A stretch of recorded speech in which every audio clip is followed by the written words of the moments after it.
أعوذ بالله من الشيطان الرجيم. لقد كان لكم في رسول الله أسوة حسنة لمن كان يرجو الله واليوم الآخر كان يرجو الله واليوم الآخر وذكر الله كثيرا. எல்லா புகழும் புகழ்ச்சியும் வல்ல அல்லாஹ் ஒருவனுக்கு எப்போதும் சொந்தமானது. அருளாளனும் அன்பாளனும் அவனே, படைப்பாளனும் அடக்கியாலும் வல்லமையுள்ள ரப்பும் அவனே. மொத்தத்தில் வணங்கப்பட தகுதி வாய்ந்த ஒரே ஒரு ரப்பு அல்லாஹ் மாத்திரம்தான். மனிதனின் நாவசைத்து அல்லாஹ்வை புகழ ஆரம்பித்தால் வார்த்தைக்கு எல்லையொன்று. அல்லாஹ்வின் புகழுக்கும் அருளுக்கும் ஆளுமைக்கும் எல்லை இருக்காது. பல கடல்களை மையாக ஆக்கி இந்த மண்ணில் உள்ள மரம் மட்டைகளை கிழித்து கிழித்து குச்சிகளாக ஆக்கி மையை தொட்டு தொட்டு எழுதும் போது குச்சி தேய்வது மெல்ல மெல்லத்தான். ஒன்றன் பின் ஒன்றாக தேய்த்து முடிய முடிய ஒன்றை எடுத்து இன்னொன்றாக எழுதி முடித்தாலும் மை முடிய குச்சிகளும் தேய்ந்து தேய்ந்து அழிந்து முற்று முழுதாக முடிந்து போக அல்லாஹ்வின் கலிமத்துல்லா, அல்லாஹ்வுடைய வார்த்தை, அல்லாஹ்வுடைய புகழ் முடியாது என்று அல்லாஹ் சொல்கிறான். அந்த அல்லாஹ்வுக்கே எல்லா புகழும் எப்போதும் சொந்தமானது. அல்லாஹ்வுடைய ஸலவாத்தும் அல்லாஹ்வுடைய சலாமும் நபிமார்கள் என்ற மேலான மனிதர்கள், அந்த தொடரிலே வந்த நபிமார்களின் முத்திரையாக வந்த எங்கள் உயிரிலும் மேலான காரூண்ய நபி முஹம்மது ஸல்லல்லாஹு அலைஹி வஸல்லம் அவர்கள் மீதும், அன்னாருடைய கண்ணியமான சஹாபாக்கள் என்ற குர்ஆனையும் ஹதீஸையும் சரியாக விளங்கி நடைமுறைப்படுத்திய செம்மல்கள் மீதும், அக்கீதாவை சரியாக விளங்கி நடமாடும் போது இவர் சுவர்க்கவாதி என்று நன்மாராயம் சொல்லப்பட்டவர்கள் மட்டுமல்ல, அல்லாஹுவால் பொருந்தி கொள்ளப்பட்டவர்கள் என்று மொத்த சமூகமும் பார்த்து சொல்லப்பட்ட மேதைகள் மீதும், அவர்களை துயர்ந்து வந்த சிறந்த நூற்றாண்டின் சொந்தங்களான சலஃபு சாலிஹீன்கள், தாபியீன்கள், தபஉ தாபியீன்கள் மீதும் இந்த மார்க்கம் எனக்கும் உங்களுக்கும் நேரடியாக வானத்திலிருந்து எனக்கும் உங்களுக்கும் நேரடியாக இறங்கவில்லை. அல்லாஹ்வுடைய நபிக்கு இறங்கிய இந்த வகையை வாழையடி வாழையாக பாதுகாத்து மறுமை வரைக்கும் பாதுகாக்க தங்களின் வாழ்நாளை அர்ப்பணித்து கண்டங்கள் தாண்டி கண்டம் சென்று தங்களை அர்ப்பணித்த கண்ணியமான இமாம்கள், முஹத்திஸீன்கள், ஃபுகஹாக்கள், உலமாக்கள் எல்லோரும் மீதும் ஈமானிய சமூகம் இந்த மண்ணிலே வாழ்கிறது என்றால் அதற்கு வித்திட்ட பெருந்தகைகள் என்னையும் உங்களையும் பெற்ற ஈமானிய பெற்றோர்கள், ஈமானோடு இந்த மண்ணிலிருந்து விடை கொடுத்து சென்ற கபராளிகள் மீதும், எங்கள் மீதும், எங்களுக்கு கற்றுத்தந்த கண்ணியமான ஆசான்கள் மீதும் எல்லோரும் மீதும் அல்லாஹ்வுடைய அன்பும் பொருத்தமும் என்றென்றும் உண்டாவதாக என்று இந்த பரக்கத்தான நேரத்தில் அல்லாஹ்வை பிரார்த்தித்தவனாக, கண்ணியமான சகோதரர்களே, நான் நீங்களும் வாழும் காலம் கொஞ்ச காலம். யார் எப்போது முந்துவார் என்று எனக்கும் உங்களுக்கும் தெரியாத ஒரு நிலையிலே வாழ விடப்பட்டவர்கள். பேசுகிற நான் எனக்குரிய முடிவு நேரம் எப்போது என்று தெரியாது. அதனால் சிரித்து மகிழ்ந்து பேசி கற்பனைகளோடு வாழ்கிறோம். இந்த உலக வாழ்க்கையின் யதார்த்தம் மறுமைக்காக நீங்கள் உங்களை தயார்படுத்துங்கள் என்பதுதான். ஆகவே இஸ்லாத்தின் கருப்பொருளாக இருக்கிற இன்னல்லதீன காலு ரப்புனல்லாஹ், என்னுடைய ரப்பு அல்லாஹ் என்று சொல்லி தும்மஸ்தகாமு, அதிலே உறுதியாக இஸ்திகாமத்தாக இருந்தவர்கள் தான் ஈடேற்றம் பெறுவார்கள் என்று அல்லாஹ் சொல்கிறான். இந்த வகையிலே நானும் நீங்களும் வாழும் காலத்தில் அல்லாஹ்வோடு நாணயமாக நடந்து கொள்ள முயற்சிப்போமாக. ரகசியத்திலும் பரகசியத்திலும் ஒன்றாக நேர்மையாக நடந்து கொள்ள முயற்சிப்போமாக. வாழும் வாழ்க்கையை இஸ்லாம் என்ற கட்டுக்கோப்புக்குள்ளே உள்வாங்கப்பட்டதாக ஆக்கிக் கொள்ள முயற்சிப்போமாக. எப்போதும் எங்களுடைய அனைத்து காரியங்களிலும் என்னை அல்லாஹ் பொருந்திக் கொள்ள வேண்டும் என்ற இலக்கும் போக்கும் உள்ளவர்களாக செயல்பட முயற்சிப்போமாக. வல்ல அல்லாஹ் எனக்கும் உங்களுக்கும் உண்மையாக தக்குவா உள்ள மனிதர்களாக வாழ வாய்ப்பு ஏற்படுத்துவானாக. ஈமானோடு வாழ்ந்து ஈமானோடு இந்த உலகத்தை விட்டு பிரிகின்ற கலிமாவோடு மௌத்தாகக்கூடிய வாய்ப்பையும் அல்லாஹ் எனக்கும் உங்களுக்கும் எல்லோருக்கும் தந்தருவானாக. அன்பான கண்ணியமான சகோதரர்களே, இந்த உலகில் வாழக்கூடிய காலம் 60-70, கூடினால் அக்கல்லுஹும் யஜூஸ், கொஞ்சம் பேர் தான் 70 தாண்டி வாழ்வார்கள் என்று நபிகளார் சொன்னார்கள். மொத்தமாக இந்த உலக வாழ்க்கையை பிறப்பிலிருந்து இறப்பு வரைக்கும் நாங்கள் பார்த்தால் அது மன்னரை வாழ்க்கையோடு ஒப்பிடுகிற நேரத்தில் கட்டையானதுதான். வாழ்ந்த காலம் 60 வருடம் என்று வைத்துக் கொள்வோம். ஆனால் மன்னரையில இருக்க போகிற காலம் நெட்டையான எவ்வளவு காலம் என்று சொல்ல முடியாது என்பார்களே. கட்டையான இந்த வாழ்க்கையிலே நல்ல மனிதர்களாக நாமும் நீங்களும் செய்கிற அமல்கள் அல்லாஹ்வால் அங்கீகரிக்கப்பட்டவர்களாக வாழ்ந்து மௌத்தானால் நெட்டையான நீண்ட கபருடைய வாழ்க்கை அது ஈடேற்றமான வெளிச்சமானதாக இருக்கும். ஈதான் இஸ்லாம் போதிக்கும் அடிப்படை அம்சம். எனவே எங்களுடைய வாழ்க்கை அல்லாஹ்வுக்கு பொருத்தமாக அமைய வேண்டுமாக இருந்தால் ஒரே ஒரு வழி, அது அல்லாஹ்வுடைய ரசூலை நாங்கள் பின்பற்றுவது மட்டும்தான் அந்த வழி. இந்த வகையிலே கண்ணியமான பெருமக்களே, எங்களை நோக்கி சங்கையான பரக்கத்தான் ஒரு மாதம் நெருங்கிக் கொண்டிருக்கிறது. எங்களுடைய வாழ்க்கையை சீர்திருத்த அல்லாஹ் ஏற்படுத்தும் ஒரு பயிற்சி பாசறை நெருங்குகிறது. சலபு சாலிஹீன்கள், கண்ணியமான முன்னோர்கள் ரமலான் என்று வந்தால் அவர்கள் அதை சரியாக பயன்படுத்துவார்கள். அதை சரியாக முறையாக பயன்படுத்தி அது கழிந்ததற்கு பின்னால் ஒரு தொடர்ச்சியாக 6 மாதங்களுக்கு இந்த ரமலானில் செய்த அவ்வளவு அமலையும் யா அல்லாஹ் கபூலாக்குவாயாக என்று கேட்பார்கள். அடுத்த 6 மாதம் வந்தால் அன்ன ரமலான் நெருங்குகிறது என்று அல்லாஹும்ம பல்லிக்னா ரமதான், யா அல்லாஹ் இந்த ரமலானை அடையும் வாய்ப்பை தாயா அல்லாஹ் என்று கேட்பார்கள். சென்ற ரமலானிலே உயிரோடு வாழ்ந்த பல பேர் இப்போது கபரிலே இருக்கிறார்கள். அன்பார்ந்தவர்களே, ரமலானுக்காக திட்டம் போட்டுக் கொண்டிருந்தவர்கள் நேற்று முன்தினம் என்று சென்ற வாரங்களிலே வஃபாத்தானதை பார்க்கலாம். ரமலான் நெருங்கி எங்களை எட்டி பிடிக்க பார்க்கிறது. அதற்கு முன்னால் எங்களுடைய அஜல் இருக்குமா இல்லையா என்று நமக்கு தெரியாது. ஆனால் படைத்த அல்லாஹ்விடத்தில் அந்த பெரிய மனிதர்கள் அல்லாஹும்ம பல்லிக்னா ரமதான், ரமலானை அடையும் வாய்ப்பை தாயா அல்லாஹ் என்று கேட்பார்கள். இந்த வகையிலே ஷைத்தான் விலங்கிடப்படுகின்றன, சுவர்க்கத்தின் கதவுகள் திறக்கப்படுகின்றன, நரகத்தினுடைய வகுல்லிகத் அபுவாபு ஜஹன்னம், நரகத்துடைய கதவுகள் இழுத்து மூடப்படுகின்றன.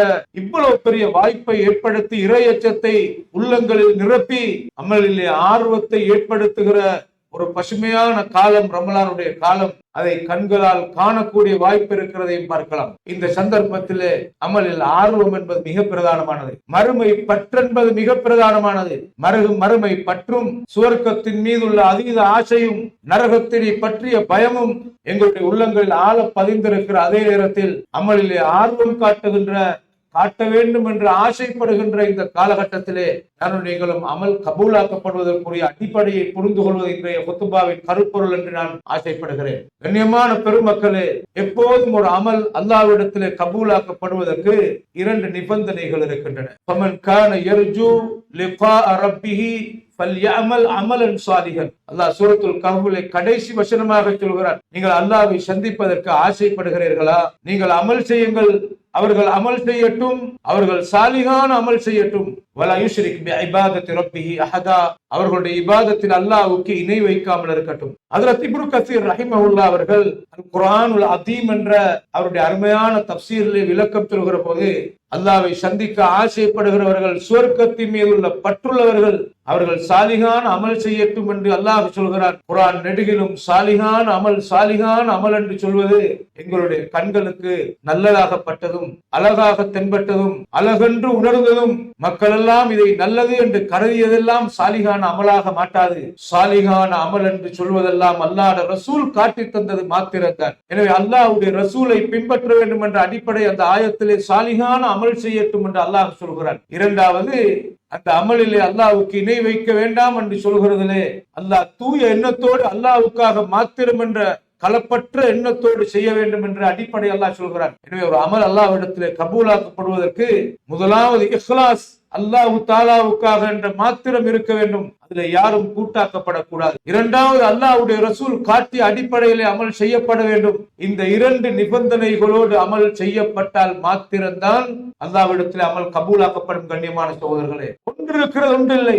இஹ்லாஸ், தூய்மையான எண்ணத்தோடு அல்லாஹ்வுக்காக அல்லாஹ்வின் அருளை பெற வேண்டும் என்று ஒரு மனிதன் அமல் செய்கிறான். ஆனால் நபி வழி இல்லை, அமல் ரிஜெக்ட் ஆகும். கண்ணியமானவர்களே, மன் அமில அமலன் லைஸ அலைஹி அம்ருனா ஃபஹுவ ரத்து, யார் நான் அமலென்று காட்டாத ஒன்றை அமலென்று மார்க்கமென்று இபாதத் என்று நினைத்து செய்வாராக இருந்தால் அந்த அமல் அல்லாஹ்விடத்தில் அங்கீகரிக்கப்படாது, அது தட்டப்படும் என்று ரசூல் ஸல்லல்லாஹு அலைஹி வஸல்லம் சொன்னார்கள். அந்த வகையிலே கண்ணியமானவர்களே, முஸ்லிம் சமூகத்தை எங்களுக்கு 4 வகையாக வகைப்படுத்தலாம். அல்லாஹ்வின் மீதுள்ள அந்த நம்பிக்கையும் மறுமை பற்றும் அமலிலே அதீத ஆர்வம் கொண்ட நல்ல மக்கள் நிறைய பேர் இருக்கிறார்கள். அவர்களிடத்திலே அமல் இருக்கிறது, ஆனால் தெளிவில்லாமல் இருக்கிறதை பார்க்கலாம். அமல் ஒன்று, அறிவில்லை தெளிவில்லை என்ற நிலையில இருக்கிறதை பார்க்கலாம். எப்போதும் நபிகளார் சொன்ன ஒரு ஹதீஸை நாங்கள் உள்ளங்களில் பசுமையாக வைக்க வேண்டும். மயுரிதில்லாஹு பிஹி கைரன் யுஃபக்கிஹுஹு ஃபித்தீன். அல்லாஹ் யாருக்காவது நலவை நாடினால் அல்லாஹ் அவருக்கு கொடுக்கிற மகாபெரிய பாக்கியம் மார்க்கத்தில் தெளிவை என்றார்கள் ஸல்லல்லாஹு அலைஹி வஸல்லம். knowledge, ஒரு மனிதனுக்கு மார்க்கத்தில் எப்படி அமல் செய்தால் அல்லாஹ் கபூலாக்குவான் என்ற அறிவும் தெளிவும் கிடைப்பது ஒரு மகாபெரிய பாக்கியம். கண்ணியமான சகோதரர்களே, அதற்கு விலை கொடுக்க முடியாது. அல்லாஹ் குர்ஆனில் சொல்கிறான், குல் ஹல் நுனப்பிஉக்கும் பில் அக்ஸரீன அஅமாலா. நபியே, நீங்கள் இந்த மக்களை பார்த்து சொல்லுங்கள், அமல் செய்துவிட்டு மறுமையிலே நஷ்டவாளிகள் ஆகக்கூடிய மகாபெரிய நஷ்டவாளிகளை பற்றி உங்களுக்கு சொல்லவா? அல்லதீன தல்ல சாயுஹும் ஃபில் ஹயாத்தித் துன்யா. அவர்கள் உலகத்தில் அமல் என்று நிறைய செய்தார்கள். ஆனால் அல்லாஹ்விடத்தில் அங்கீகரிக்கப்படுகிற விதம் தெரியாமல் வழிதவறி அமல் செய்தார்கள். கிறிஸ்தவர்கள் தங்களின் வாழ்க்கையை அர்ப்பணித்து பிரமச்சாரிகளாக மதகுருமார் வாழ முற்பட்டார்கள். திருமணம் முடிக்க மாட்டோம், அல்லாஹ்வுக்காக அல்லாஹ்வின் நெருக்கத்தை பெற வேண்டும் என்று. அல்லாஹ் சொல்கிறான், நீயாக நினைத்து நீயாக உருவாக்கி நாங்க மார்க்கம் என்று ஆக்காத ஒன்றை நீயாக அர்ப்பணிப்பென்ற பேரிலே செய்தது நீ பித்அத்தை செய்திருக்கிறாய். அது அல்லாஹ்வால் அங்கீகரிக்கப்பட மாட்டாது. நீ தியாகம் என்று நினைப்பாய். ஆனால் நான் அதை தியாகம் என்று சொல்லவில்லை. நாங்க மார்க்கமாக காட்டாத ஒன்றை நீங்களாக உருவாக்கி அர்ப்பணிப்பென்று செய்ததற்காக அல்லாஹ் பழியில்லை, அல்லாஹ் கபூலாக்க மாட்டார். கண்ணியமான பெருமக்களே, எத்தனையோ மனிதர்கள் அமலாளிகளாக வாழ்கிறார்கள். ஆனால் தெளிவில்லை, அறிவில்லை, எது அங்கீகரிக்கப்படுகிற விதத்தில் செய்யப்பட வேண்டும் என்ற knowledge இல்லை. இப்படி ஒரு ஷாரார் இருக்கிறதை பார்க்கலாம். இன்னொரு ஷாரார், அவர்களுக்கு மார்க்கத்தை பற்றிய அறிவுண்டு தெளிவுண்டு. குர்ஆன் ஹதீஸ் என்றால் மிகப்பெரிய ஆளுமை, தெளிவாக படித்திருப்போம். ஆனால் அவர்களிடத்தில் இருக்கிற ஆகப்பெரிய குறைபாடு அமல் இல்லை. மார்க்க அறிவுண்டு தெளிவுண்டு அமல் இல்லை. இந்த ரெண்டு ஷாராரும் மறுமையிலே நஷ்டமடைய போகிறவர்கள் அன்பார்ந்தவர்களே. அறிவில்லாமல் அமல் செய்கிற மனிதர்கள் கிறிஸ்தவர்களுக்கு ஒப்பாகிறதே உலமாக்கள் சொல்கிறதை பார்க்கலாம். அறிவிருந்து தெளிவிருந்து அமல் செய்யாமல் இருக்கிறவர்கள் யூத சமூகத்துக்கு ஒப்பாகிறதை பார்க்கலாம். அவர்களுக்கு தெளிவிருந்தது, நடைமுறைப்படுத்தவில்லை. அறிவிருந்து தெளிவிருந்து மகாபெரிய பாக்கியம் கொடுக்கப்பட்டும் அமல் செய்யாமல் அதை உதாசீனம் செய்த மனிதர்கள் அல்லாஹ்வின் கோபத்துக்குள்ளாகுவார்கள். கோபத்துக்குரியவர்கள் வழி தவறுகிறவர்கள் என்று ரெண்டு ஷாராரை அல்லாஹ் சொல்கிறதை பார்க்கலாம். அமல் உண்டு, அறிவில்லை, தெளிவில்லை. தெளிவுண்டு, அறிவுண்டு, அமல் இல்லை. ரெண்டு ஷாரார். மூன்றாவது ஷாராராக அவர்களிடத்தில் அமல் இல்லை, தெளிவில்லை, அறிவில்லை, ஒன்றும் இல்லாமல் ஒரு பேரு தாங்கி முஸ்லிமாக வாழ்கிறதை பார்க்கலாம். இந்த மூன்று நஷ்டவாளிகள். ஆனால் நாலாவது ஷாரார், அவர்களுக்கு மார்க்கத்தை பற்றி அறிவுண்டு தெளிவுண்டு, கற்றதை வைத்து அமல் செய்கின்ற அமலுண்டு என்று வாழுகிற மக்கள். அது அல்லாஹ்வுடைய மகாபெரிய பாக்கியம். கண்ணியமான சகோதரர்களே, அந்த வகையிலே எப்போதும் சஹாபாக்களுக்கு நபிகளார் கொடுத்த அடிப்படை இருக்கிறதே, அதில் அவர்கள் உறுதியாக இருந்தார்கள். எந்த ஒரு சந்தர்ப்பத்திலும் அமல் என்று வருகிற நேரத்தில் அதன் யதார்த்தத்தை நன்றாக புரிந்தார்கள். இபாதத்துக்குரிய வரைவிலக்கணத்தை விளங்கினார்கள். உலமாக்கள் இபாதத்துக்குரிய வரைவிலக்கணமாக எப்படி சொல்வார்கள்? இஸ்முன் ஜாமிஉன் லிமா யுஹிப்புஹு அல்லாஹு மினல் அக்வாலி வல் அமாலி ஸாஹிரத்தி வல் பாத்தினா. சொல் சார்ந்த, செயல் சார்ந்த, உள்ரங்கமான, வெளிரங்கமான, எதை செய்தால் அல்லாஹ் விரும்புவானோ, எதை செய்தால் அல்லாஹ் புரிந்து கொள்வானோ அவ்வளவுக்கும் பேர்தான் இபாதத். கண்ணியமான சகோதரர்களே, சொல் சார்ந்த, செயல் சார்ந்த, உள்ரங்கமான, வெளிரங்கமான காரியங்களில் எதை செய்தால் அல்லாஹ் விரும்புவானோ, எதை செய்தால் அல்லாஹ் பொருந்து கொள்வானோ அதற்கு பேர் இபாதத். ஒரு மனிதன் நான் செய்யும் காரியம் அல்லாஹ் இதை விரும்புவான், விரும்ப மாட்டார், எனக்கும் உங்களுக்கும் எப்படி தெரியும்? அல்லாஹ் தான் சொல்ல வேண்டும் எதை செய்தால் எனக்கு விருப்பமானது என்று. அதை அல்லாஹ் ஒரு வழியாகத்தான் சொல்லுவார். ஒரு மனிதரை நோக்கித்தான் அந்த மெசேஜை அனுப்புவார். எதை செய்தால் அல்லாஹ்வுக்கு விருப்பமானது என்பதை அல்லாஹ் தான் முடிவெடுக்க வேண்டும். எது அழகானது என்பதை அல்லாஹ் தான் தீர்மானிக்க வேண்டும். அல்லாஹ் வஹி மூலமாக அல்லாஹ்வுடைய நபிக்கு அதை அறிவிப்பார். இதான் அந்த பேசிக். கண்ணியமான சகோதரர்களே, இதைத்தான் அல்லாஹ் குர்ஆனின் நெடுகிலும் இந்த தூதரை கொண்டு வந்தார், அதை செய்யுங்கள், இந்த தூதரை தடுத்தார், அதை தவிர்த்து கொள்ளுங்கள். இதை உலமாக்கள் அல்லாஹ்வுடைய நபியுடைய சுன்னாவை இரண்டு வகையாக வகைப்படுத்தினார்கள். அஸ்ஸுன்னா ஃபிஅலியா, அஸ்ஸுன்னா தர்கியா. சுன்னா ஃபிஅலியா என்பது அல்லாஹ்வுடைய ரசூல் எதை காட்டினார்களோ அது ஹதீஸிலே பதியப்பட்டு சஹீஹாக இருந்தால், நபிகளார் செய்ததை செய்வது எப்படி சுன்னாவோ, அல்லாஹ்வுடைய ரசூல் காட்டியதாக எந்த ஆதாரமும் இல்லாமல் இருக்குமாக இருந்தால் அதை செய்யாமல் விடுவதுதான் சுன்னா. நபி செய்யாததை செய்யாமல் இருப்பது சுன்னா, நபி செய்ததை செய்வது சுன்னா என்று அழகாக வகைப்படுத்தி இருக்கிறதை பார்க்கலாம். அல்லாஹ் அல் குர்ஆனில் இப்படி சொல்கிறான் பாருங்கள், லக்கத் கான லக்கும் ஃபீ ரசூலில்லாஹி உஸ்வத்துன் ஹஸனா. இந்த தூதருடைய வாழ்க்கையில உங்களுக்கு அழகான முன்மாதிரி இருக்கிறது என்று கொமனாக பொதுவாக சொல்கிறார். அந்த அறிவுரையை யார் உள்வாங்கி செயல்படுவார்கள் என்பதை அடுத்து சொல்கிறார். லிமன் கான யர்ஜுல்லாஹ வல் யௌமல் ஆகிர வ ஸக்கரல்லாஹ கஸீரா. யார் அல்லாஹ்வை அடைய வேண்டும் என்று ஆசைப்படுகிறார்களோ, மறுமை பற்றோடு சுவர்க்கம் தேவை என்று வாழுகிறார்களோ, வ ஸக்கரல்லாஹ கஸீரா, எனக்கு அல்லாஹ்வை நினைத்து நினைத்து அதிகமாக அல்லாஹ்வுடைய நினைவோடு வாழுகிற ஈமான்தாரி எப்போதும் எனக்கு அல்லாஹ்வுடைய திருப்தி தேவை, அல்லாஹ்வுடைய அருள் தேவை, அல்லாஹ்வுடைய அன்பு தேவை, அல்லாஹ்வுடைய அருளால் தான் எனக்கு சுவர்க்கம் போகலாம், அதை மறுமையிலே எனக்கு அல்லாஹ் சுவர்க்கத்தை தர வேண்டும் என்ற அப்படி ஒரு ஆசை உள்ள மனிதன், இந்த மனிதன் பார்ப்பது அல்லாஹ்வை திருப்திப்படுத்துவதாக இருந்தால் அல்லாஹ் இந்த நபியை தான் பின்பற்றி சொல்லி இருக்கிறார். எனவே அந்த நபியிடத்திலே அழகான முன்மாதிரி இருக்குது என்று சொல்லிவிட்டு அல்லாஹ்வை அடைய வேண்டும் என்று ஆசைப்பட்டவர்கள், மறுமை பட்டுள்ளவர்கள், அதிகமாக அல்லாஹ்வை நினைக்கின்ற மனிதர்களுக்கு இந்த நபியிடத்திலே அழகான முன்மாதிரி இருக்குது என்று அல்லாஹ் சொல்கிறார். இந்த ஆயத்து 33வது அத்தியாயம் 21வது வசனம் சூரத்துல் அஹ்ஸாப். இதை எடுத்து நீங்கள் பாருங்கள். சஹாபாக்கள் என்ற மேலான மனிதர்கள் நபியுடைய மரணத்துக்கு பிற்பட்ட காலத்தில் சஹாபாக்களையும் சந்தித்தார்கள், தாபியங்களையும் சந்தித்தார்கள். மனிதன் என்ற அடிப்படையிலே சில உணர்வு பூர்வமாக அவர்களுடைய அபிப்பிராய அடிப்படையில் சில வேறுபாடுகள், வித்தியாசங்கள் மார்க்கத்திலே நடக்கிற நேரத்தில் அவர்கள் பேசி பார்ப்பார்கள். இல்லை, இதிலே பிழை மாறி ஒன்றும் தென்படுவதற்கு இல்லையே என்று சொல்கிற போது உடனடியாக இந்த ஆயத்தை தான் ஓதுவார்கள். அல்லாஹ்வுடைய தூதரிடத்திலே அழகான முன்மாதிரி இருக்குது என்று அல்லாஹ் சொல்கிறானே, உடனே அவர்கள் வாபஸ் வாங்கி அடங்கி போய் அந்த பிழையை திருத்திக் கொள்கிற நிறைய சம்பவங்களை பார்க்கலாம். அதில் அப்துல்லாஹ் இப்னு உமர் ரலியல்லாஹு ஒரு நாள் ஒரு பயணம் போகிறார்கள். அந்த பயணத்திலே நீண்ட தூரம் பயணம் போனால் நபிகளார் ஸல்லல்லாஹு அலைஹி வஸல்லம் அவர்கள் தொழுகையை சேர்த்து சுருக்கி தொழுவார்கள். அந்த சேர்த்து சுருக்கி தொழுகிற சந்தர்ப்பத்திலே முன்பின் சுன்னத்தை தொழ மாட்டார்கள். நீண்ட பயணத்திலே தொழுகையை 4ஆக இருக்கிறதை 2ஆக குறைத்து தொழுகிற அந்த சந்தர்ப்பத்தை சலுகையாக தரப்பட்டிருக்கிற நேரத்தில் முன்பின் சுன்னத்தை தொழ மாட்டார்கள். பயணத்திலே நபிகளார் லுஹா தொழுது இருக்கிறார்கள், வித்ரு தொழுது கொள்ளலாம். கண்ணியமானவர்களே, முன்பின் சுன்னத்தை நபிகளார் தொழவில்லை. ஹஜ்ஜிக்காக போனவர்களுக்கு தெரியும், மினாவிலே தங்குவோம், அங்கே லுஹருடைய நேரத்தில் 2 ரக்காத் தொழுவோம், அஸ்ருடைய நேரத்தில் அஸ்ரை 2 ரக்காத் தொழுவோம். முன்பின் சுன்னத்தை தொழ மாட்டோம், நபிகளார் தொழவில்லை. அதில் அப்துல்லாஹ் இப்னு உமர் ரலியல்லாஹு அவர்கள் அந்த பயணத்திலே முன்பின் சுன்னத்தை தொழாமல் ஒதுங்கி இருக்க சில பேர் தொழுதார்கள். சொன்னார்கள், நீங்கள் ஏன் இப்படி சுன்னத்தை தொழுகிறீர்கள் என்ற உடனே, இது அமலைத்தானே செய்கிறோம், அமலை நாங்கள் குறைக்க தேவையில்லை என்று சொன்ன உடனே ஹஜ்ரத் அப்துல்லாஹ் இப்னு உமர் ரலியல்லாஹு அவர்கள் சொன்னார்கள், லக்கத் கான லக்கும் ஃபீ ரசூலில்லாஹி உஸ்வத்துன் ஹஸனா. அல்லாஹ்வுடைய தூதரிடத்திலே உங்களுக்கு அழகான முன்மாதிரி இருக்கிறது என்று சொல்லி, உங்களை விட மிகச்சிறந்த மேலான நபி முன்பின் சுன்னத்தை தொழவில்லை என்று மிக அருமையாக தெளிவுபடுத்தினார்கள். இந்த அடிப்படை தான் இந்த சமூகத்துக்கு புரியாத ஒரு பகுதியாக இருக்கிறதை பார்க்கலாம். இது மார்க்கத்திலே இல்லை என்ற உடனே இது அமலொன்று தானே, இதை செய்யாமல் விடுவது பாவம் தானே, இதை செய்வதில் என்ன குற்றம் இருக்கிறது, அமல்தானே என்று நினைத்து செய்கிற அந்த பகுதிதான் மக்களுக்கு புரியாத புதிராக இருக்கிறது. ஹஜ்ரத் அப்துல்லாஹ் இப்னு உமர் ரலியல்லாஹு ஒரு நாள் ஒரு மனிதர் பக்கத்தில் அவருக்கு தும்மல் ஏற்படுகிறது. தும்மி அவர் அல்ஹம்துலில்லாஹ் என்று சொல்ல வேண்டும் என்று நபிகளார் காட்டினார்கள். அதை அந்த மனிதர் செய்தார். அல்ஹம்துலில்லாஹ் என்று சொன்னார். அந்த சொல்லோடு நிறுத்தி கொண்டால் அது நபி வழி. ஆனால் அந்த அல்ஹம்துலில்லாஹ்வோடு நிறுத்தாமல் வஸ்ஸலாத்து வஸ்ஸலாமு அலா ரசூலில்லாஹ் என்று அல்லாஹ்வுடைய ரசூலின் மீது ஒரு ஸலவாத்தை அங்கே எட்பண்ணுகிறார். அதை சேர்த்து சொல்கிறார்.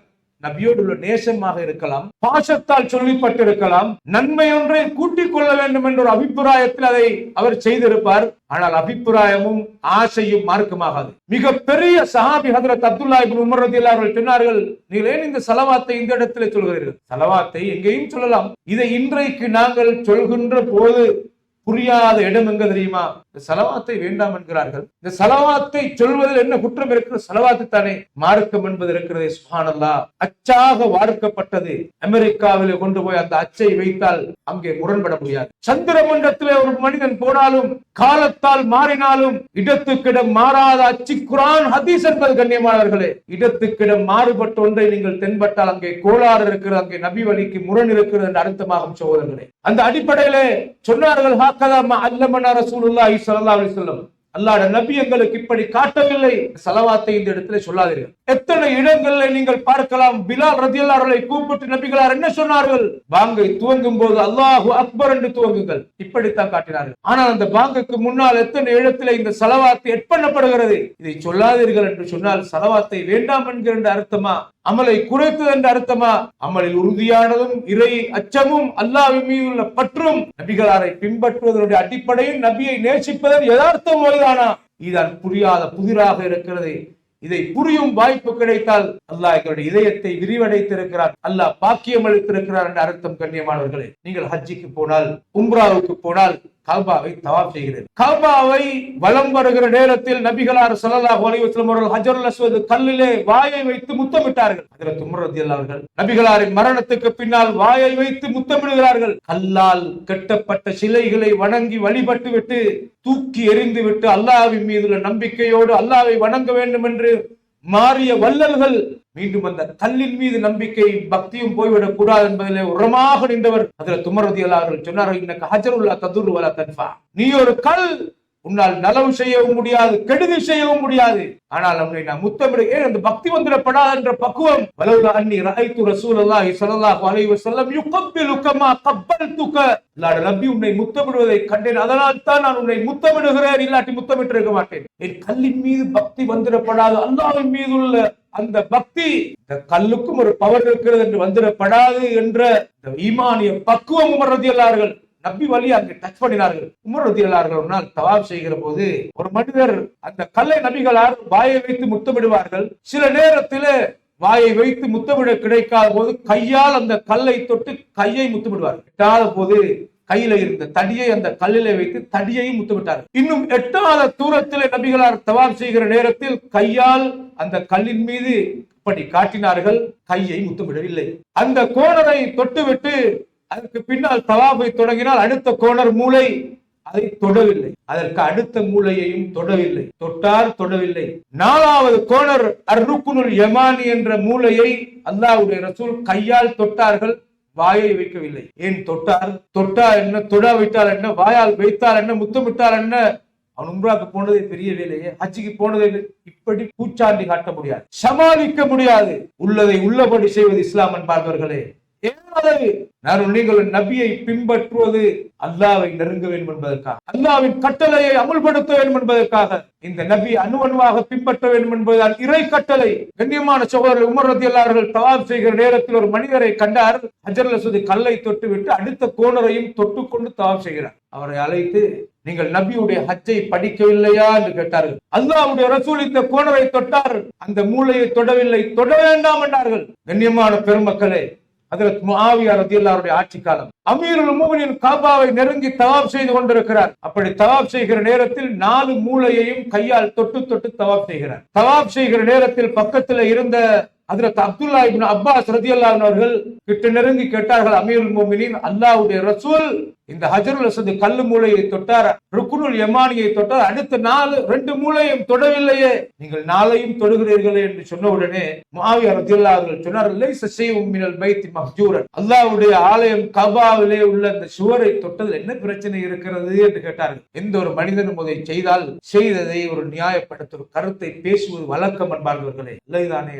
அங்கே விவாதம், தர்க்கம் நடக்கவில்லை. 33வது அத்தியாயம் சூரத்துல் அஹ்ஸாபுடைய 21வது வசனத்தை ஹஜ்ரத் அப்துல்லா இப்னு அப்பாஸ் ரலியல்லாஹு அவர்கள், இந்த உம்மத்தின் தலை சிறந்த ஆலிம் அமீருல் முஃமினீன், அல்லாஹ் குர்ஆனில் அல்லாஹ்வுடைய தூதரிடத்திலே அழகான முன்மாதிரி இருக்குது என்று அல்லாஹ் சொல்கிறானே, அப்படி சொல்கிற நேரத்தில் அல்லாஹ் டிக்ளேர் பண்ணி இருப்பது இந்த 2 மூளையையும் தொட்டதைத்தான் அல்லாஹ் அழகான முன்மாதிரி என்று சொல்லி இருக்கும் போது, இதற்கு மேல் நமக்கு சிந்திப்பதற்கு என்ன இருக்கிறது?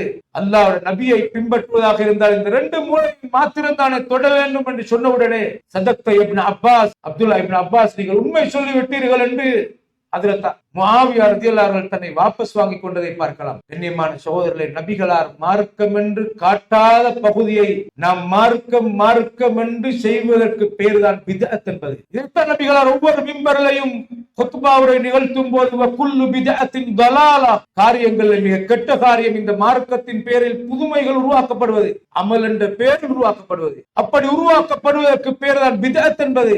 அந்த பித்அத்துகள் எல்லாம் வழிகேடு, ஒவ்வொரு வழிகேடும் உங்களை நரகத்தை நோக்கி கொண்டு போகும் என்று ஒவ்வொரு மிம்பர்களும் சொல்வார்கள் ஸல்லல்லாஹு அலைஹி. ஹஜ்ரத் சுஃபியான் ஸௌரி ரஹிமஹுல்லாஹ் அவர்கள் மிகப்பெரிய ஒரு முஹத்திஸ், உஸ்தாதுல் புகாரி ரஹிமஹுல்லாஹ் மிகப்பெரிய அறிவார்ந்த கருத்துக்களை முன்மொழிந்தவர். சொன்னார்கள், அல் பித்அத்து அஹப்பு இல ஷைத்தானி மினல் மஅசியா, ஒரு மனிதன் நரகவாதியாக வேண்டும் என்பதுதான் ஷைத்தானுக்கு தேவை. அது எந்த வடிவத்தில் அவன் நரகவாதி ஆகணும் என்பது அந்த அலங்காரத்தை பொறுத்தது. ஆறு நரகவாசி ஆகணும் என்பது ஷைத்தானுக்கு தேவை. அந்த வகையில் ஒரு மனிதன் ஒரு பாவத்தை செய்வதை விட ஒரு பித்அத் செய்வது ஷைத்தானுக்கு ரொம்ப விருப்பமாக இருக்கிற இந்த கருத்தை இப்னு தைமிய்யா ரஹிமஹுல்லாஹ் அவர்கள் சொன்னார்கள். ஏனென்றால் ஒரு மனிதன் பித்அத் செய்கிற நேரத்தில் அதை நன்மை என்று நினைத்து செய்கிறான், ஆனால் செய்வதெல்லாம் பாவத்தை தான். பாவத்தை செய்கிற மனிதன் அவன் பாவத்தை பாவம் என்று விளங்கி அறிந்து செய்கிறான். ஒரு மனிதன் பொய் பேசுகிறான். பொய் பேசுகிற போதே அவன் இன்ன நாளிலே இன்ன இடத்திலே இன்னாருக்கு ஒரு பொய்யை சொல்லி ஏமாற்றினேன், அவன் பொய்யை பாவம் என்று விளங்கி செய்கிறான். அவன் மனதிலே அது பதிந்து கொண்டுதான் இருக்கும். உருக்கமான உரை கேட்கிறான், உள்ள முருகுகிறது, மரண சிந்தனை வருகிறது, மரண பயம் அவனை வாட்டுகிறது. இந்த நேரத்தில் அவர் பொய் சொன்னேன், யா அல்லாஹ் என்னை மன்னித்து விடு என்று தௌபா செய்ய வாய்ப்பு இருக்கிறது. ஏன்? பாவத்தை பாவம் என்று தெரிந்து செய்ததால். ஆனால் பித்அத் என்பது பாவம் தான், ஆனால் அதன் வெளிரூபம் அண்ட் பிரேம் அலங்கார இபாதத் மாதிரி பக்தியாக தென்படுகிறது. மார்க்க அறிவும் தெளிவும் இல்லாத வரைக்கும், மௌத்தாகிற வரைக்கும் அவன் செய்வதெல்லாம் பாவத்தை, ஆனால் அவன் நினைத்துக் கொண்டிருக்கிறான் நான் நன்மைதான் செய்கிறேன் என்று. தௌபா செய்ய வாய்ப்பு ஏற்படாது.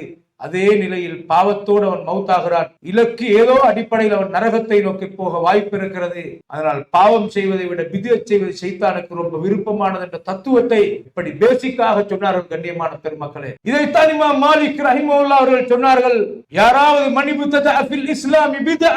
இஸ்லாத்தில் அல்லாஹ்வுடைய நபி காட்டாத ஒன்றை மார்க்கம் என்று எவராவது செய்ய முற்படுவார்களானால் ஃபக்கத் ஸஅம அன்ன முஹம்மதன் ஸல்லல்லாஹு அலைஹி வஸல்லம் கான ரிசாலா, அவர் சொல்லாமல் சொன்னதாக, கருதாமல் சொல்லாமல் கருதியதாக அல்லாஹ்வுடைய நபிக்கு மார்க்கத்தை முழுமைப்படுத்துகின்ற பொறுப்பு கொடுக்கப்பட்டு இந்த உலகத்திலே மௌத்தாகிற நேரத்தில் இந்த மார்க்கத்தை முழுமைப்படுத்தாம போய்விட்டாரு. நபி சொல்லாத ஒரு புதிய மார்க்கத்தை நான் கண்டுபிடித்திருக்கிறேன் என்று செய்வதாக இருந்தால் நபியின் நுபுவத்தில் குறை கண்டதாக மாறும் என்ற செய்தியை சொன்னார்கள். அல் மஸ்ஜிது நபவி என்ற மதீனத்து பெரும் பள்ளியிலே இமாமாக இருந்து நபிகளார் தொழுவித்த அதே இடத்திலே தொழுகை நடாத்திய தாஜுல் மதீனா, மதீனாவின் கிரீடம் என்று போற்றப்பட்ட இமாம் மாலிக் ரஹிமஹுல்லாஹ் அவர்கள் நபிகளார் மௌத்தாகி 150 கால பகுதியிலே வாழ்ந்தவர்கள். கண்ணியமான பெருமக்களை சொன்னார்கள், ஃபமா லம் யகுன் யௌமைதின் தீனன் ஃபலா யகூனுல் யௌம தீனா. அல்லாஹ்வுடைய நபி வாழ்ந்த காலத்தில் எது மார்க்கமாக இருந்ததோ அது மாத்திரம்தான் மார்க்கம். அல்லாஹ்வுடைய ரசூல் வாழ்ந்த காலத்தில் மார்க்கமாக இல்லாத ஒன்று எந்த காலத்திலும் அது அமலாக மார்க்கமாக போவதில்லை என்ற செய்தியை சொன்னார்கள். என்றால் இன்றைய சமூகத்தில் நிலவும் செய்திகளோடு ஒப்பிட்டு பாருங்கள் கண்ணியமான சகோதரர்களே. இந்த அடிப்படையை தான் உலமாக்கள் நிறைய விளங்கப்படுத்தினார்கள். அல்லாஹ் சூரத்துல் முல்கிலே அல்லதி ஹலகல் மௌத வல் ஹயாத லியப்லுவக்கும் அய்யுக்கும் அஹ்சனு அமலா, அல்லாஹ் மௌத்தையும் ஹயாத்தையும் படைத்திருப்பது உங்களில் யார் அழகிய அமல் செய்கிறார் என்று சோதிப்பதற்காக. அழகிய அமல் என்ற வார்த்தை அல்லாஹ் பயன்படுத்துவதற்கு அஹ்சனு அமலா என்ற வார்த்தையை பயன்படுத்துகிறார். ஆனால் அதிகம் என்று சொல்வதற்கு அக்ஸரு என்ற வார்த்தை அரபியில இருக்க, அக்ஸரு அமலா, உங்கள யார் அதிக அமலாளி என்று சொல்லி சோதிப்பதற்கென்று சொல்லாமல் அழகான அமல் செய்கிறவர் என்ற வார்த்தை அல்லாஹ் பயன்படுத்தி இருப்பதில் ஒரு நுட்பம் இருக்கிறது என்று ஃபுதைல் இப்னு ஐயால் ரஹிமஹுல்லாஹ் அவர்கள் சொல்லிவிட்டு சொன்னார்கள், அழகான அமல் செய்கிறவர் யார் என்று சோதிப்பதற்காக. இந்த அழகை யார் தீர்மானிப்பது? எது அழகானது என்று யார் தீர்மானிப்பது? காபாவை நிர்வாணத்தோடு மக்கா காபிர்கள் நிர்வாணத்தோடு வலம் வந்தார்கள். அதை அவர்கள் பக்தியோடு தான் நிர்வாணத்தோடு வலம் வந்தார்கள். காபாவுக்கு கண்ணியம் என்று நினைத்தார்கள். கண்ணியமானவர்களை, அல்லாஹ்வை நெருங்க வேண்டும் என்றுதான் சிலையை வணங்கினார்கள். அல்லாஹ்வுக்கு விரோதமாக சிலையை வணங்கவில்லை. மனஅபுதுஹும் இல்லா லியுகர்ரிபுனா இலல்லாஹி சுல்ஃபா, எங்களுக்கு தேவை அல்லாஹ்வை நெருங்கோனவன். அந்த நெருங்கிறதுக்குரிய வழியை அல்லாஹ் சொல்ற வழியை விட்டுட்டு சிலைகளை வணங்கினால் அவர்கள் மகாபெரிய மகான்கள், இவங்க எங்களை அல்லாஹ்ட்ட கொண்டு போய் நெருக்கமாக்குவார்கள் என்று வேற ரூட்ல அல்லாஹ்வை நெருங்க முற்பட்டார்கள். அவர்களை முஸ்லிம் என்று அல்லாஹ் சொன்னானா, காபிர் என்று அல்லாஹ் சொன்னானா? கண்ணியமானவர்களே, ஷிர்க்குவாதிகள் என்று அல்லாஹ் சொல்கிறார். கண்ணியமான பெருமக்களே, அந்த வகையிலே அல்லாஹ்வை அழகான அமல் எது என்று தீர்மானிப்பது அல்லாஹ் தான் அதை சொல்ல வேண்டும். அல்லாஹ் அந்த நபி மூலம் தான் எங்களுக்கு அழகான வழி எது என்று சொல்கிறார். இதைத்தான் ஹஜ்ரத் அப்துல்லாஹ் இப்னு உமர் ரலியல்லாஹு அவர்கள் சொன்னார்கள், குல்லு பித்அத்தின் ضلاலா வ இன் ரஆஹ الناس ஹஸனா. மனிதர்களின் பார்வையில ரொம்ப அழகானதாக நல்ல காரியம் மாதிரி தென்பட்டாலும் சரியே, அல்லாஹ்வுடைய நபி காட்டாத ஒவ்வொன்றும் பித்அத்துகள் என்ற செய்தியை சஹாபாக்கள் சொன்னார்கள். ஜனாஸா கொண்டு போகப்படுகிறது. நபிகளார் அமைதியாக ஜனாஸாவை கொண்டு போவார். ஆனால் அந்த சபையிலே நபிகளாருடைய மௌத்துக்கு பின்னால் இப்னு உமர் ரலியல்லாஹு அவர்கள் ஜனாஸாவிலே கலந்து போகிறார்கள். ஒரு மனிதர் சத்தம் போட்டு, இஸ்தக்ஃபிரு லி அஹீக்கும், உங்களுடைய சகோதரருக்காக பாவ பாவமன்னிப்பு தேடுங்கள், பாவமன்னிப்பு தேடுங்கள் என்று கத்தி சொல்லிக் கொண்டே போகிறார். நபிகளாரின் காலத்தில் இல்லாத ஒரு வழிமுறையை இவர் உருவாக்கி இருக்கிறார். பின்னால் இருந்து சொன்னார்கள், லா கஃபர் அல்லாஹு லக், அல்லாஹ் உன்னை மன்னிக்காமல் இருக்கட்டும், என்ன நீ செய்கிறாய், நல்ல காரியம் என்று அழகான விதத் என்று அதுக்கு வரைவிலக்கணம் கொடுத்து சமாளித்து பேசவில்லை. இதான் மார்க்கத்தில் படிக்க வேண்டிய அடிப்படை. இதை நானும் நீங்களும் படித்தோம் என்றால் இதை அமானிதமாக எத்தி வைப்பது பொறுப்பன்பார்ந்தவர்களே. 4 பேருக்கு சொல்ல வேண்டும், எல்லாம் எங்களுடைய சகோதரர்கள். எல்லா பள்ளிவாயல்களும் குர்ஆன் ஹதீஸ் நிலைநாட்டப்பட வேண்டும். இந்த ஊரிலே இப்படி ஒரு பள்ளிவாயல் உருவாக்கப்பட்டிருப்பது அல்லாஹ்வுடைய அருள். சத்தியத்தை சத்தியமாக தெளிவாக சொல்வதற்கும் கேட்பதற்கும் வாய்ப்பை அல்லாஹ் ஏற்படுத்தி இருக்கிறார். இது உருவாக்க பாடுபட்ட பெருந்தகைகளை அல்லாஹ் பொருந்திக் கொள்வானாக. இந்த சத்தியம் எப்போதும் சுடர் வீச வேண்டும். இதை எத்தி வைக்கிற அமானித பொறுப்பு எங்களுக்கு இருக்கிறது என்பதை நினைவூட்டுகிறேன். வல்ல அல்லாஹ் எனக்கும் உங்களுக்கும் சத்தியத்தை விளங்கி அதை நடைமுறைப்படுத்தவும், அசத்தியத்தை விளங்கி அதிலிருந்து தவிர்ந்து வாழவும் அருள் செய்வாராக. وآخر دعوانا الحمد لله رب العالمين. الحمد لله رب العالمين وهو ولي الصالحين ولا عدوان إلا على الظالمين. وصلى الله وسلم على سيد الأنبياء والمرسلين نبينا محمد وعلى آله وصحبه أجمعين. أما بعد. அன்பான கண்ணியமான சகோதரர்களே, நாங்க எந்த ஒரு இபாதத்தை செய்தாலும் அந்த இபாதத்தில் அடித்தளமாக தூண்களாக இருக்கிற 3 அம்சங்கள் கட்டாயமாக இருக்க வேண்டும். ஒன்று, நான் செய்யும் இந்த இபாதத்தை கொண்டு அல்லாஹ் என்னை விரும்ப வேண்டும், மஹப்பத்துல்லாஹ். இரண்டாவது, அர்ரஜாஉ இலல்லாஹ், இந்த அமலை செய்வதால் அல்லாஹ் எனக்கு சுவர்க்கத்தை தருவார் என்று அல்லாஹ்வின் மீது ஆதரவு வைக்க வேண்டும். மூன்றாவது, அல் ஹவுஃபு மினல்லாஹ், நான் இந்த அமலை செய்வது அல்லாஹ்வின் அச்சத்தால். நம்ம எல்லோரும் எத்தனை வேலை பளுக்களை ஒதுக்கிவிட்டு ஜும்மாவுடைய நாளில் இந்த ஜும்மாவை மதித்து இதுக்கு வராவிட்டால் அல்லாஹ் நிச்சயமாக என்னை தண்டிப்பார் என்ற பயத்தோடு நம்ம எல்லோரும் வந்திருக்கிறோம் என்றால் இபாதத்திலே இந்த 3 அம்சங்களும் உள்ளடங்க வேண்டும். அன்பார்ந்தவர்களே, ஒன்று, அல்லாஹ்வின் அன்பு தேவை.